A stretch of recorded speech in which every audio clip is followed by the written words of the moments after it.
empezó a hacer mucho revuelo esto. Y obviamente ellos dijeron que no tenían conocimiento y no se dio ninguna explicación, ni cuando se los aisló, ni cuando se los llevó a la misa.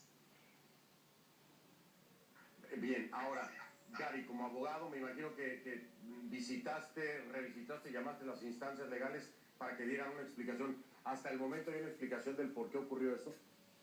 Mira, este es un caso atípico, como te decía. Los jueces que atienden este proceso radican en la capital del estado, que es la ciudad de La Paz, y el proceso se desarrolla acá en Santa Cruz. Entonces yo no tengo acceso inmediato a un juez para pedirle garantías por mis defendidos. Y lo peor es que el día de hoy, por la visita del Papa, estaban prohibidas las visitas de abogados o de familiares al penal de Palmasola. Entonces no podíamos tener contacto con ellos de ninguna manera. Y solamente la buena voluntad de un policía amigo nos pasó el dato a las 4:30 de la mañana de que por instrucción del gobierno se los estaba separando a los 3 encausados que forman parte del proceso por supuesto terrorismo. ¿Cuál sería, y yo creo que esto es especulación, señora Patricia, pero bueno, al final de cuentas es una interpretación, ¿cuál sería el miedo de tenerlos aislados? ¿Cuál sería el miedo de que no estuvieran en contacto, o la intención, vamos a quitar la palabra miedo, cuál sería la intención de que no estuvieran en contacto o cerca del Papa? ¿Tendrá algo que ver con la carta de Milan, su hijo? Yo personalmente creo que sí, porque aquí se habló mucho de un proyecto de una amnistía. Entonces yo creo que si esta carta llegaba al Papa y si llegaba a tener un contacto mismo o Sonco, tal vez podían pedirle que él interceda por la amnistía. Entonces me parece que puede tener una relación directa así. Ese es un dato muy interesante, en el sentido de la amnistía, el peso de la carta de su hijo, y el que hiciera referencia el Papa, que no fue así, pero que hiciera referencia el Papa a su esposo en algún momento, pudo haber cambiado mucho las cosas, ¿no, Gary? Es decir, que se hubiera dado una mención siquiera del nombre por parte del Papa Francisco, podría haber cambiado mucho las cosas, ¿no? Sin duda alguna, el gobierno insiste en negar la existencia de presos políticos en Bolivia y de gente que está en calidad de refugiados políticos en el exterior. Ellos dicen que no existe tal situación. Si el Papa en algún momento hubiera hecho una mención para que la amnistía se dicte, permitiendo el retorno de los exiliados, la liberación de los presos políticos, realmente estuviera conmocionado el ámbito político nacional y también el ámbito judicial. Pero el gobierno de alguna manera ha logrado evitar que el Papa tome contacto con las personas que tenían interés de pedirle que interceda. Sin embargo, hemos estado en las calles por donde ha estado el pontífice, con nuestros letreros de amnistía y con oraciones por la amnistía, y hasta en ese sentido fuimos reprimidos ayer porque la policía nos decomisó nuestras oraciones y nuestros carteles en los que pedíamos amnistía, en un acto totalmente abusivo y sin ningún tipo de fundamento legal.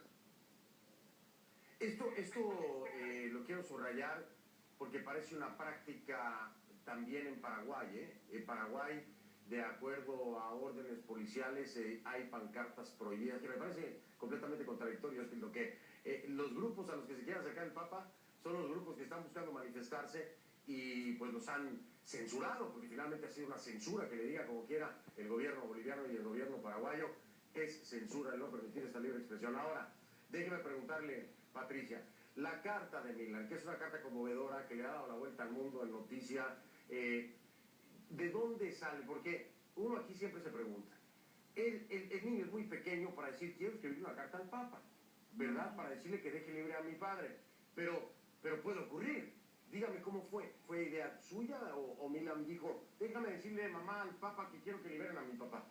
No, no fue así. Tenemos una familia amiga, una amiga de la familia, y estábamos en mi casa aquí hace como unos 10 días, y estaba Milan, los hijos de ella, y ella contaba la historia de este Papa que es maravilloso, que cuando hubo el nacimiento de su hijo y tuvo unas complicaciones, escribió una carta al Papa, porque nació el día que él hizo la visita al Brasil, ella vivía en el Brasil, y que el Papa le había contestado. Entonces Milan estaba muy atento y esta amiga le dice, Milan, ¿y vos podés escribirle al Papa y pedirle que te ayude? Él es más amigo de Dios. Y parece que él se quedó con eso en la cabeza, y después vino a pedirme mi correo electrónico porque él estaba convencido convencido de que el Papa iba a leer la carta y además le iba a contestar. Entonces me decía, mamá, yo no tengo correo, necesito tu correo porque ¿dónde me va a escribir Francisco? Él me tiene que contestar y yo necesito darle un correo. Ahí leí la carta y me movió muchísimo, muchísimo, muchísimo, porque yo no sabía lo bien que lo llevaba mi hijo. Ahí me di cuenta que lo lleva mejor que nosotros. Si bien la comparación es de una llamada de atención que yo le hice, yo una vez lo castigué fuertemente por algo que pensé que hizo y no hizo, por romper un adorno en la casa.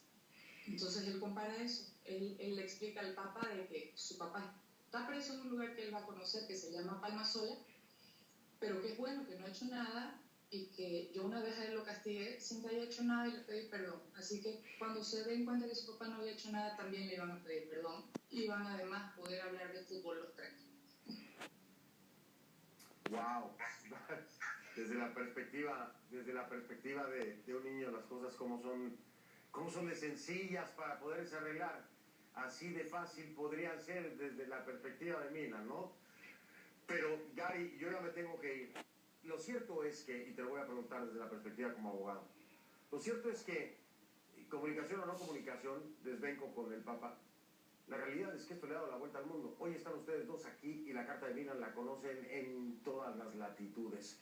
¿Crees que esto va a ayudar para que se acelere el proceso y se revise lo que se tenga que revisar? El proceso yo creo que está condenado a ser una letanía, a ser algo que va a durar indefinidamente. Pero yo creo que como es un proceso políticamente motivado, es posible que tenga una solución política y eso sería la amnistía. Pero además una amnistía para todos los perseguidos de Bolivia.